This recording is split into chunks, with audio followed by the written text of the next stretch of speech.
Hi everybody, this is my 20-gallon Angelfish tank in my fish room, and tonight we're going to do a little bit of maintenance in there. I really want to get in there and thin out the plants. I have a feeling that the angelfish in there is having trouble getting around because the plants have grown pretty much front to back, and the angelfish kind of has to squeeze by and has very little room to move around now. So the other day I noticed there was sort of a patch of skin on the side of its head that looked funny, and it had a little bit of what turned out to be slime coat sort of trailing off of where the sort of rub mark was. And when I first saw it, I didn't know what it was. I've been having issues with ick lately. I've run into some strain that seems really difficult to kill off or something. I don't know what's going on entirely about that. I did get some information today though. But in regards to me being concerned, when I saw the mark on the fish, I immediately began watching this tank really closely.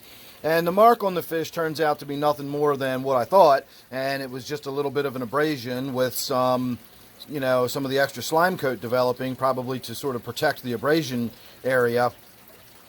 So the reason for that, I think, is that the fish really has to squeeze by.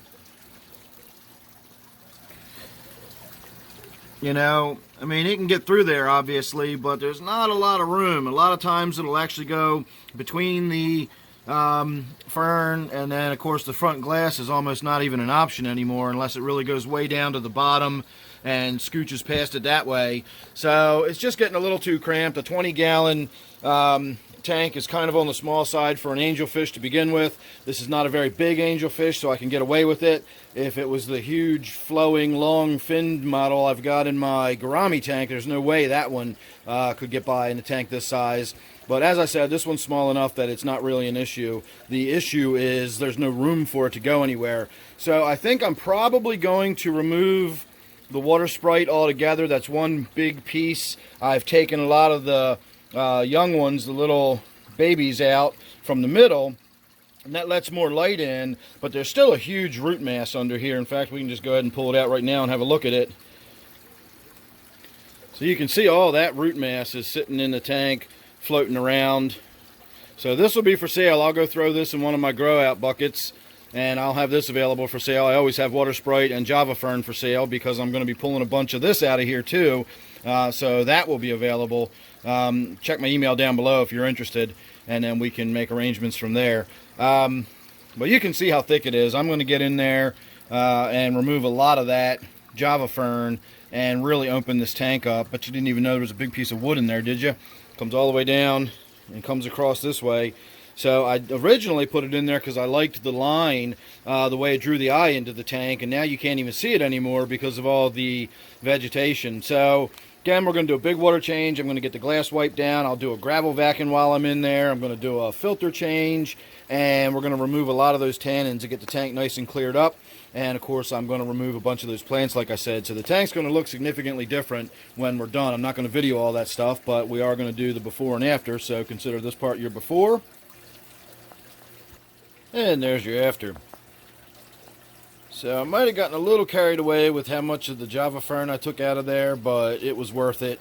I wound up pulling a huge chunk out of there, and as a result, the mulm that had collected up underneath of there was just copious. I had huge amounts of it swirling around in the tank, and it all settled in the bottom, and I wound up having to do more of a water change than I was expecting. So I did get in there and shoot some video when we had the tank mostly drained down, just so everybody could get an idea of how much I actually drained the tank. So let's go ahead and have a look at that right now. Alright everybody, real quick while we're in the middle of it, I wanted to show you that I was not kidding when I said I was going to do a massive water change. I did not do 2 full 5-gallon buckets. I did 1, and I pulled a lot of those plants out, and now I did about what you just saw there, and we're going to start filling it back up. You can even see my whiptail catfish is half up out of the water right now. So the reason I'm shooting this is because I wound up doing way bigger of a water change than I intended, and I really wanted to just get it on video so you could really see exactly what I was talking about. The reason I'm doing such a huge water change is I did 5 gallons, and then I pulled this Java apart, and when I did, it released so much mulm and crud and stuff that was built up under there. I mean, it was literally like that deep, sitting on the bottom all around this side of the tank. And so I had to get in there with the gravel vac and do a second go around to get all that out. So that's what we look like at the halfway point, and we'll get to it when we're finished up.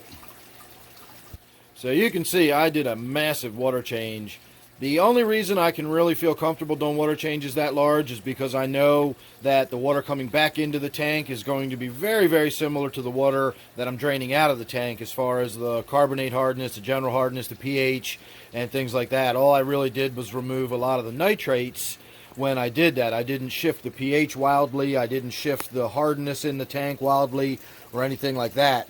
You do kind of have to be careful if you're doing really big water changes like that. So I did test the nitrates while I was in there. That is the nitrates from before we did the water change. I have not tested it after we've done the water change. Obviously, they're going to be very, very much lower than this. So that is probably under 60, but definitely above 40.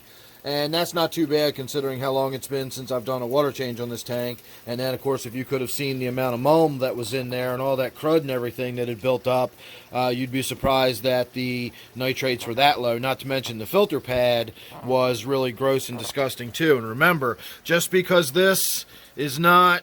Hang on a minute, I got some extra Java Fern. Well, pay no attention to those Java Fern roots you can see hanging off of there. They're a bonus extra from afterwards. But all of that disgustingness, you know, just because you can't see that in this filter pad, the water is still flowing through all of that and swirling around in the tank. So all that crud and all that biological material, all that organic material and everything that's on that filter pad, that's still breaking down and decomposing, and that's still producing ammonia that your nitrogen cycle has to handle. And of course the end result of that is all nitrates. So the longer you go between filter changes, it's not just so much that the fish are producing the waste, it's all the crud that's building up in the filter and everything. That's still in there too, and that's still breaking down and producing more and more of your byproducts, your nitrates. And so for as dirty as that filter was, I mean, you saw how much it was just kind of, the water was just sort of trickling through it in the beginning. I did not clean out the biological filter at all. That was all just the filter being that clogged had slowed the water flow that much.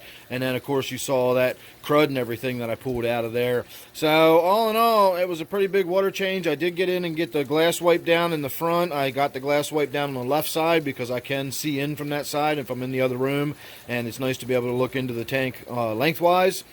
Once I pulled everything out of there, we had a really big bulge spot right here. I think that's where I had originally planted the Java, and it grew this way and grew into the rocks and grew up onto the wood and everything. I really did have to actually tear it off of a lot of that stuff in there.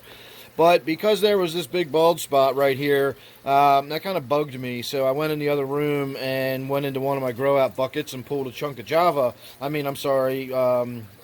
out of there. That is the Anubias, I believe, that I've got in my 125 right here.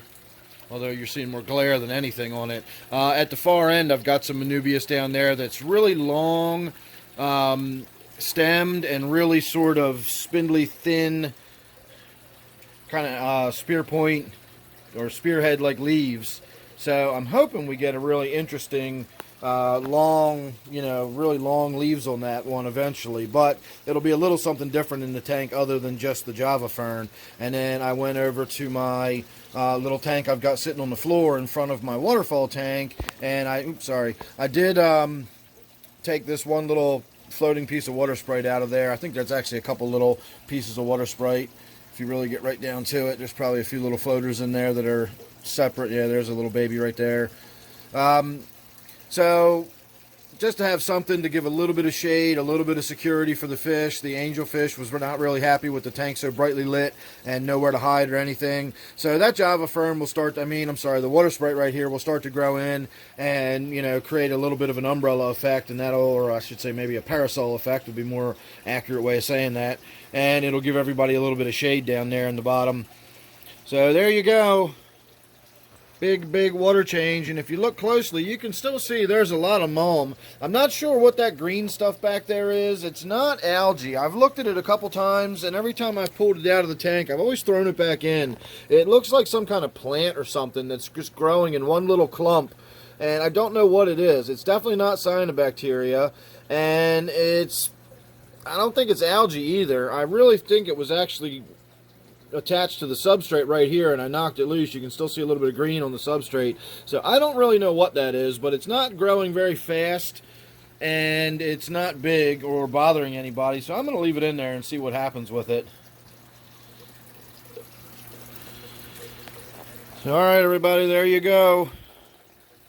That is the complete look at my new haircut on my 20-gallon Angelfish tank. Make sure you subscribe. That way you won't miss anything I got coming up. You never know what it's going to be with me. So thanks for watching this one, and I will see you real soon on the next one.